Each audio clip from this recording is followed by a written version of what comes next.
starting to raise that heart rate a little bit. You feel the anxiety creeping back in. Well, you're not alone. Yeah, it's true. And thankfully, we're joined this morning by Candidate Taylor Parker, behavioral health specialist for Multnomah County, to talk about how you can handle some of that election stress. Good morning. Appreciate the time. Good morning. And definitely a lot of people are feeling stressed just listening to the stories. It's like, whew, it makes the heart feel tense. We're sitting here reading them, getting stressed, just thinking about it. There's a lot that's on the docket here. So how do we deal with this? You know, what's the first step into taking that moment of de-stressing during a very stressful time?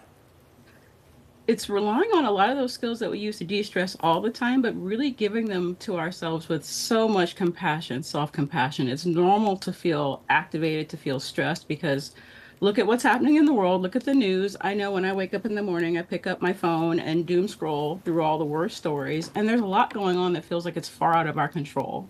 And a lot of it feels ambiguous. And ambiguity always increases anxiety. And so what I've been telling a lot of my friends, what I tell myself every day is, what can I do that's close to me, that I can focus on, that I can have some sense of control over, that fills me up, that helps me do the things that feel good for me, whether it's like I like to talk to extra friends, I send memes to people to help survive. I do go outside, I have goats. You know, I have all these different things in my life, but what are those things for each of you? A lot of folks, they need to connect with a meal with someone else. They need to talk to their friends on the phone. They need to think about something that's not the election, because it's okay.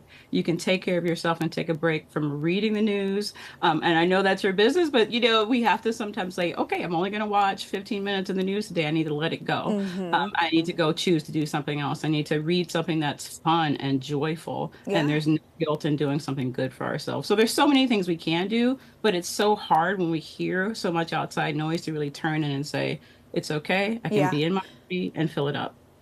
I think, you know, that's a great point. People say that to us all the time, almost apologetically, like, I can't be on the news all day right now. And we get it. I mean, we're news anchors that also have to take a break from the news. Yeah. Because it is a 24/7 cycle. So finding the times in which you can be informed and then also give yourself some space, I think, is a great You're tip. not offending us, I promise. Yeah, I mean, no, and also take a break from your Facebook. You know, those absolutely, right? Just give it all a little rest. I mean, what can people do if they end up feeling just overwhelmed with it all? Because we're talking about, you know, when you talk about elections and who you're putting in office, things that have very far-reaching effects for years to come.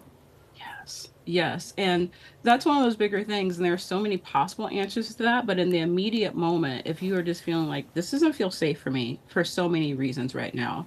So who are the people that you can turn to? Who are your soft place to fall? Is there somebody who can talk you through when you're actually in crisis and you're feeling that? We, of course, always promote our call center as a place for people to call, the 503-988-4888. That's us.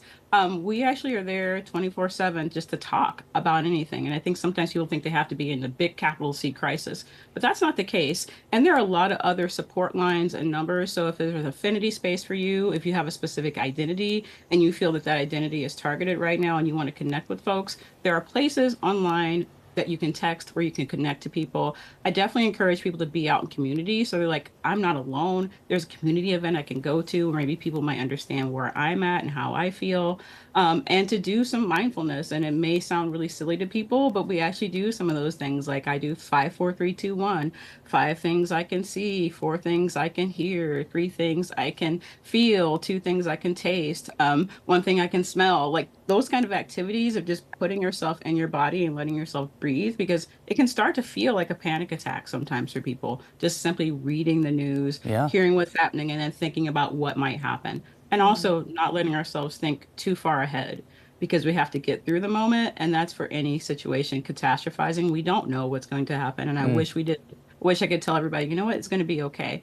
We don't know. And it's an unprecedented time that we're living in. So giving yourself permission to say, you know what, we don't know, but I do know right now I have a meal with a family member. I do know right now that I'm petting my cat or my dog, or I'm outside and I'm smelling this fresh air and this is good. And that reminds us to be grounded in the moment. That was the word I was going to use. That's a great tool to ground yourself during a stressful time. Candidate, it's been great to talk to you. Thanks so much for joining us this morning. And again, some good information on how to stay calm during a stressful time. Appreciate it. Thank you. Take care.